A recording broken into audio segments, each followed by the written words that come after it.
Hi everyone, I wanted to pop on and do a tag video. I actually seen this tag video on Sue Moreau's channel. I'll put her link below. I really liked her video. It was pretty cool. I wished I had someone or somehow I could do the way she did it, but I just went ahead and picked mine. The purpose of this is the bookshelf scavenger hunt tag. I'm going to put the original link below where it was started, and I'll probably link my video to that one as well.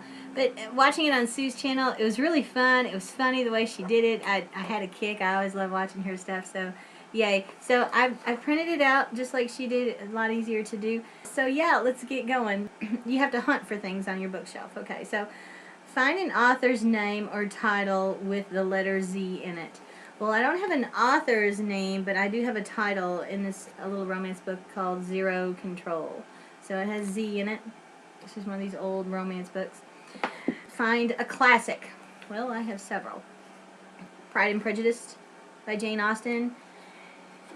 I have several, like I said, but I'm just pulled a couple. This is Tale of Two Cities and Great Expectations. It's 2 novels in one by Charles Dickens. So, yeah. Find a book with a key on it. Now, I had the same books that Sue Moreau also had, and then I started digging, I started finding more. So, okay, I'm going to show you. Okay, The Magic of Finkelton. Obviously, I wrote this book. There's the keys. Sweetly by Jackson Pierce. It has the key. And also Incarceron.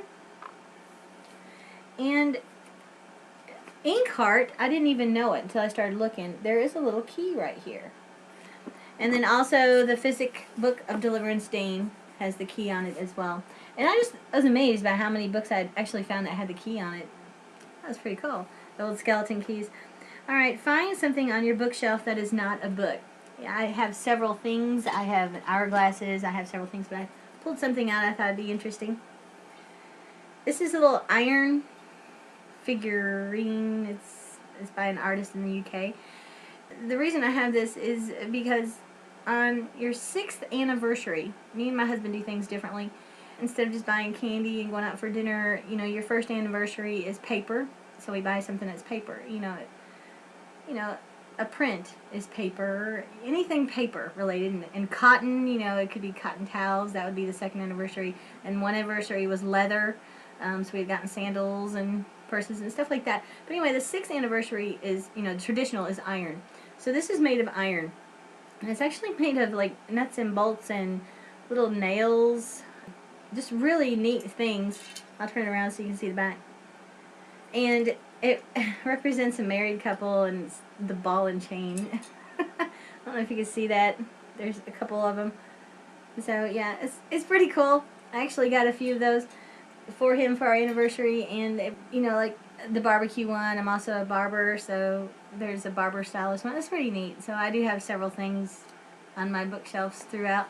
Find the oldest book on your shelf. Okay, I have a couple here. I have, let me just show it to you. Shakespeare, King Henry V.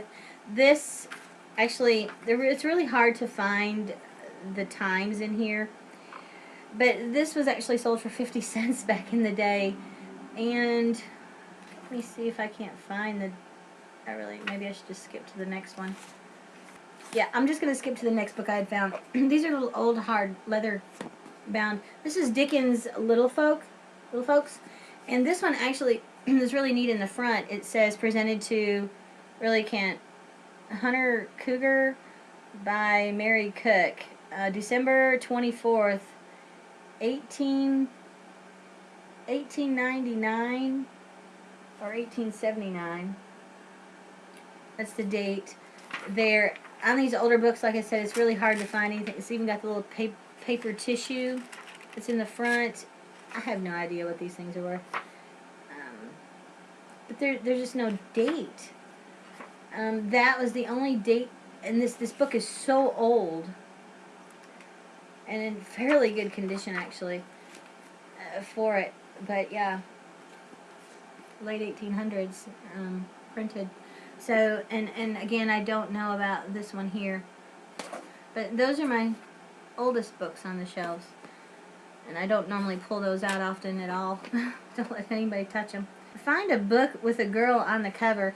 gosh, you know, YA is filled with women or girls on the cover, and just about there's women on the cover, you know. So I just picked one, hey, Crazy, by Amy Reed, and there's a chick right there. You see her? Not hard. I can just do anything. I can pick my hands out here like Sue did, and I could probably grab one. Find a book that has an animal in it.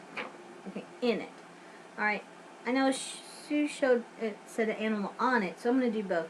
Okay. Inkheart has a little lizard here, so that would be on it, and then in it, because I'm just not sure which way to go. Firelight has a dragon in it in the story. Okay. So yeah, find a book with a male protagonist. I believe I was also going to choose the one that Sue had showed, but also Every Day by David Leviathan. It's from a male's perspective.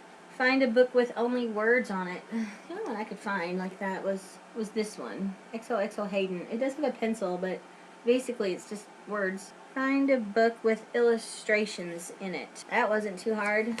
This massive book right here, Hugo Cabaret. I think I can just open it up, and you'll see illustrations throughout the book. This whole book is mostly illustrations, and they're very good. Find a book with gold lettering on it. I had a few. I just picked up Born Wicked, and it's got gold lettering. It's really nice. Find a diary, true or false. Well, the most recent one I had read was The Perks of Being a Wallflower, and it was like a journal, I suppose. More like a journal.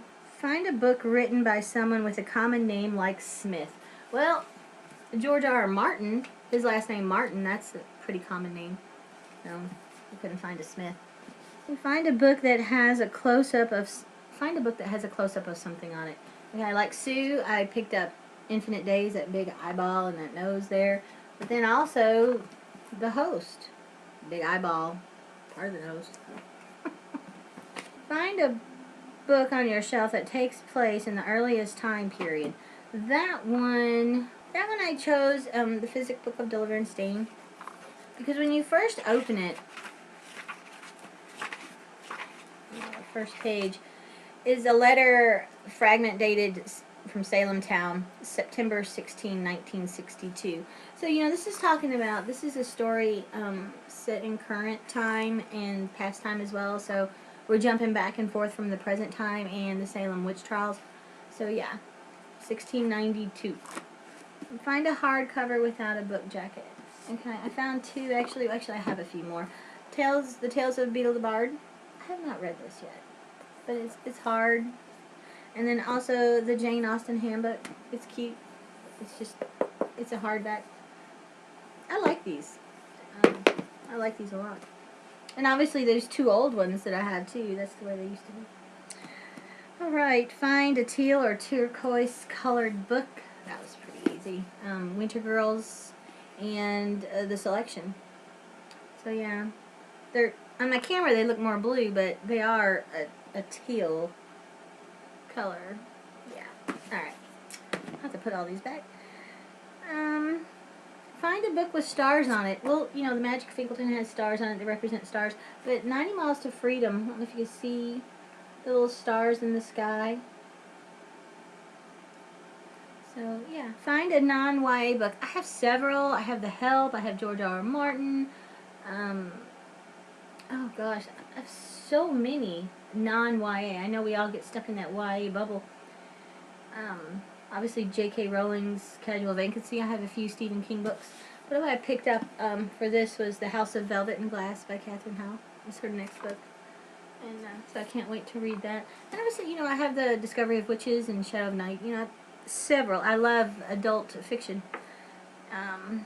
And I have tons of, you see down here, it's like 3 shelves, probably 4 of historical romance. So these are adult also. They're not YA. And I think that's it, guys. I hope you enjoyed this, and I hope you do this tag. It was pretty fun, you know, looking through stuff. And, yeah. So, yeah, and thanks, Sue, for doing this tag, because yours was really cool. Yours was funny. I liked it a lot. So, yeah. All right, guys, have a great weekend. I'll talk to you later. Bye.